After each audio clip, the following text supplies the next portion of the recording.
Shoot, guys, I just freaking slayed a Money Monday, laid it down, and put it on my computer. We're uploading, getting ready to upload it.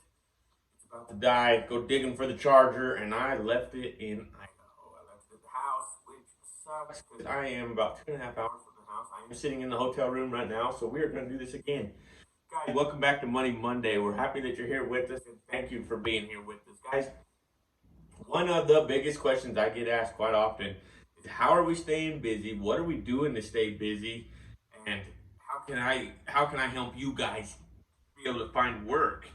And it's a great question. I'm going to kind of step you through kind of what we did to find the work that we got. Finding work is you got to just kind of think creative, think kind of outside the box a little bit to find it.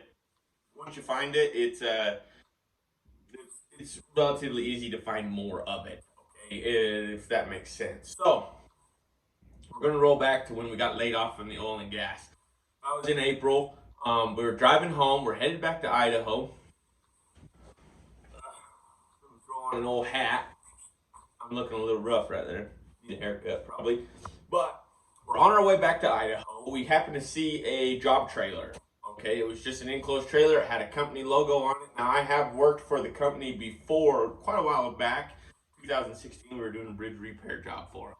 This is how I found the bridge job. I found that job trailer, and usually when there's a job trailer sitting there, there's work somewhere around the area. That trailer's just stashed there to hold parts or do something. So I went looking for the job. Found the job, got a hold of the superintendent, found out that they do need welders. They needed some contract welders, which was great, and that was awesome to be involved with that. So we went ahead, hired on with them, did the job, made our money all right. But the whole time we were hired out with them, and guys, this is one of the biggest things about going out on your own, doing your own thing, finding work on your own, and not really relying on a company to find you work or employing with another company, is you have to keep calling on companies. One of the things about this is you are working yourself out of a job. It's no different than oil and gas. And so the first thing that is cut is usually the welders. Once the welders are done, hey guys, thanks for your help. We appreciate it. And your layoff is today, all right? So that's just kind of how it works. So if you don't have other work lined up, which comes from making your phone calls, meeting other people, things like that, then you're back dead in the water again. And now you're struggling, you're hustling, you're trying to find the next job, and once you find that job, then you quit calling and you do that job, and then you get laid off, and then you're in the same boat, and now you have this dead space between each job that you do, and sometimes it's long, sometimes it's short. So guys, to shorten the dead space between jobs, you need to be making your phone calls, get a hold of people, figure out how you can be a benefit to them, all right? So guys, the whole time we were doing this job, we wound up catching wind about a hospital. Now, I want to tell you something about big buildings.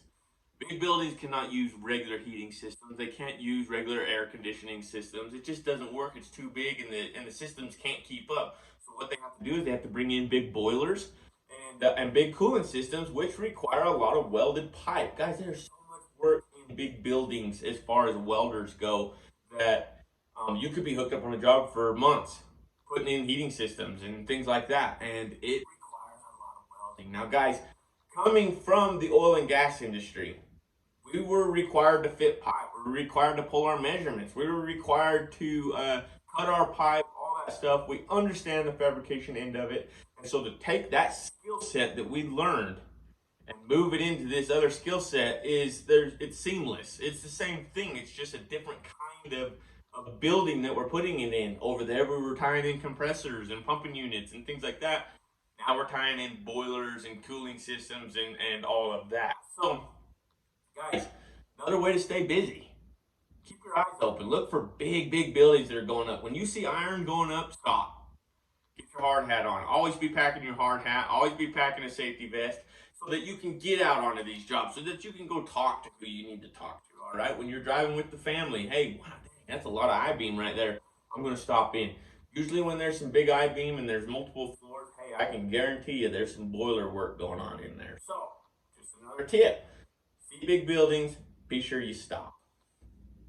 Now, as a welder, our versatility is like endless. As long as you know how to weld the metal that you're welding, as long as you know what the metal is, as long as you know the processes, guys, you can stay busy. But if you only know how to do one thing, downhill weld, if the only thing you know how to do is uphill weld, you only know how to weld carbon, guys, it's going to be a little tougher. You're going to have to start learning how to do multiple things. And that by itself is going to keep you busy, all right? So there's 3 tips. If you see a job trailer with a company name on it, stop. Find out what they do. Figure out how you can benefit them, and if you can, hire on with them. All right, go in as a contractor. I go in as a subcontractor. I prefer subcontracting. Your taxes are better. Everything's kind of better that way as long as you know how to do it. Get you a good accountant. Accountants are everything. Number 2, look for big buildings. You're gonna need big buildings. Your big buildings require a lot of piping. There's a lot of welding in big buildings. Iron work needs welders. You have to weld in knife plates. You have to do all sorts of things. Guys, do not be too good to do something. I want you to know we're still making the same money we were in the oil and gas. So that's the best part about this whole thing is, guys, welders are needed. You are valuable. You need to realize that you're valuable. Realize that, hey, when you show up with a rig truck, you are bringing something of value to that company. You are going to be welding. You're going to be providing your own tools, things like that. And that's worth money, okay? Do not sell yourself short. Do not go in cutting your own throat. If you can't make money doing it and they don't want to pay you the money to do it, then don't hire out that way, all right? You have to make money. You're not there as a charity. You're there as a benefit to them. You're there as something that is going to help them. And so, in the end, you need paid too. So those are 3 things right there. I guess that's the 2 things. Number 3, be dang sure you're still calling on jobs. Be sure that you're meeting with people you need to be meeting. Be sure that you're getting your name out there the whole time you're doing the job. Part of being a contractor or doing what we do is, if you do not do that, if you do not keep making your phone calls, keep meeting people, keep bidding work, keep doing things like that, you will have dead spaces between your jobs. You do not want dead spaces. If you start getting too busy, get other welders to help you do it. They'll be more than happy to help you do it. Right now, Jed and me are basically partnered up, and Daniel. And when Daniel's not doing what he's doing, we bring Daniel in and we all just weld. All right. So it's kind of been nice that way, as in being able to keep up with work. Now, guys, another thing I'm going to tell you about that has kept us busy, that has been awesome. If you have somewhat of an artistic mind, okay, and usually the homeowner's going to tell you what they want, guys, getting a general contractor.